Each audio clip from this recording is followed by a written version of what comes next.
Hands up. Don't move a muscle. That's how it started. Not the summer. No, the whole showdown.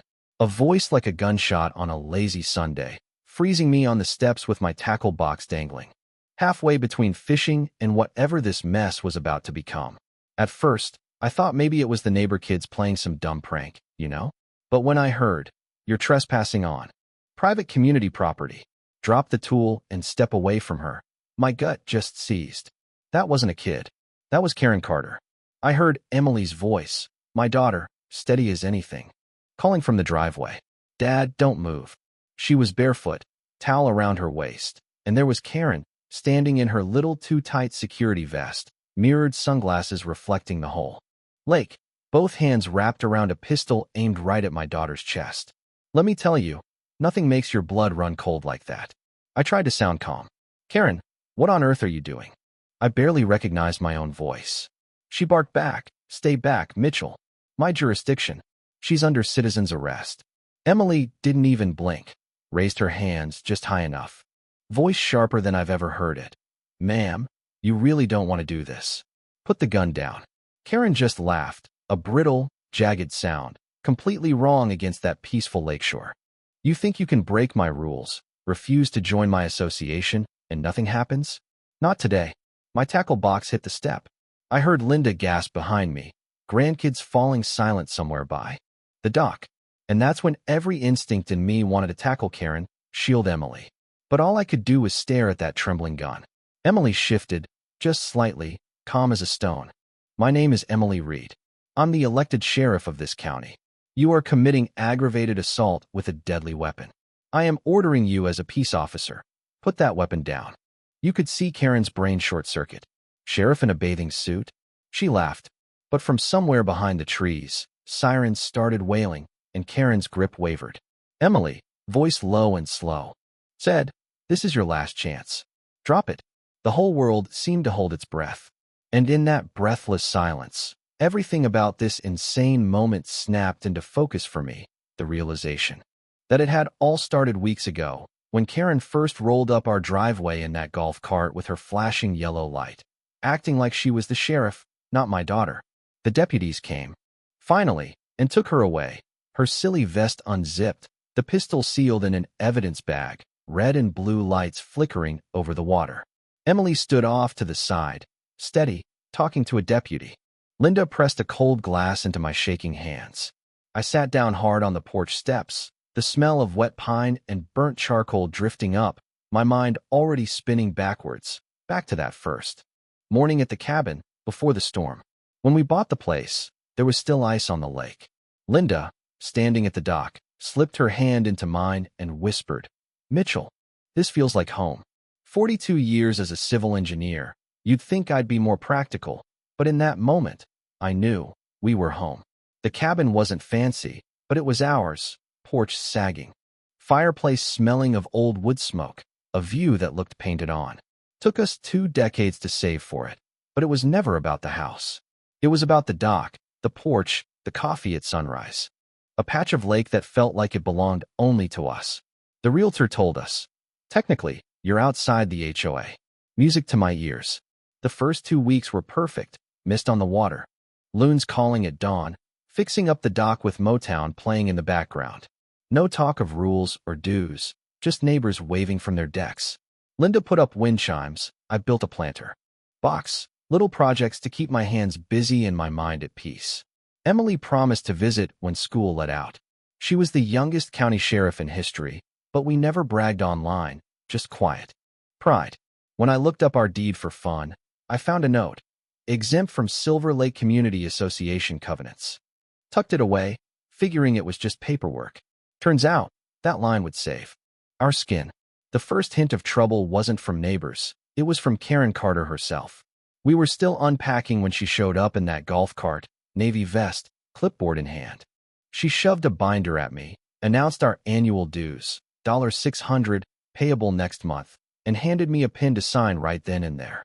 I told her I'd look it over. She didn't like that, not one bit. That night, I pored over the binder. Saw a laundry list of fines she could hand out herself and a clause claiming jurisdiction over all shoreline lots.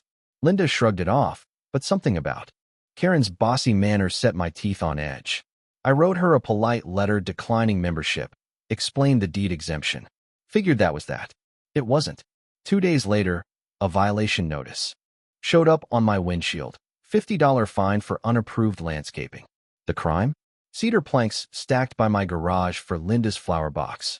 I put the planks away, but I started a Carter file. Old habits, document everything. Then another notice. $50 for having our trash bin at the curb the night before pickup. Same envelope, same signature. Karen's golf cart started appearing at the end of our driveway like a mosquito.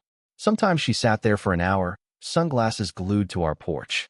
I tried to ignore her. Years of construction sites. I can tune out a lot, but this was different. It was personal.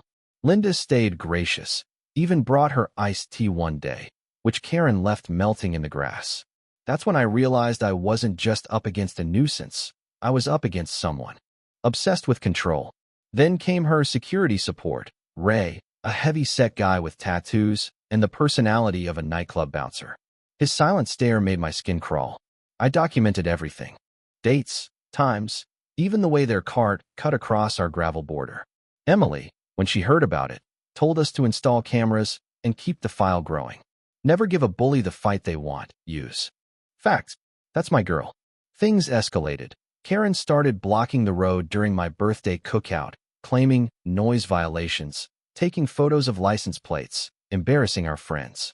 Emily confronted her, calm as you please, pointing out that we weren't HOA members. Karen just got angrier, but you could see the cracks. Not long after, a formal county complaint landed in our mailbox, claiming our dock was an illegal new build. Ridiculous. I buried the county office in old permits, survey maps, photos, receipts, case dismissed. But I saw her game now. Weaponized. Bureaucracy. Paper cuts by the thousand. Emily checked into the HOA and found the association's nonprofit status had lapsed. Karen had no legal standing, collecting dues for a phantom organization. With a few neighborly conversations, we learned she'd been pocketing dues and skipping out on services like snowplowing. The president was running her own kingdom. I wrote a detailed letter, 3 pages, all facts, sent to every property owner. By Saturday, the neighbors were buzzing. On Sunday, Karen lost it, barreled across our yard in her golf cart, waving my letter like a war banner, screaming that I was tearing her kingdom down. Emily, just out of the lake in her towel, intercepted her. Karen's anger boiled over. She pulled a pistol, aimed it at my daughter, screamed for us to put our hands up. Emily didn't flinch. My name is Emily Reed. I am the sheriff. You are committing aggravated assault with a deadly weapon. Drop it. The sirens grew louder. Karen's hand shook. I was just, Emily's voice, hard as steel. Drop it. Karen finally let go. Deputies arrived, arrested her right there, and all her bluster drained away. She looked like a lost child as they led her off in handcuffs. That night, the lake was still for the first time in months. The Carter file went into a drawer, but not the lesson. Sometimes peace has to be defended, with facts, with patience, with courage. The neighbors rebuilt the association, elected a real board, adopted a good neighbor clause, even sent us a letter of apology. Karen pleaded guilty, got probation, a fine, barred from any future board. She moved out, replaced by a young couple who wave every morning. Now, the cabin is what it was meant to be. Morning coffee, grandkids on the dock. Neighbors who bring cookies instead of complaints. And sometimes, when the loons call and the lake is calm, I look at Emily and remember her standing there, unflinching.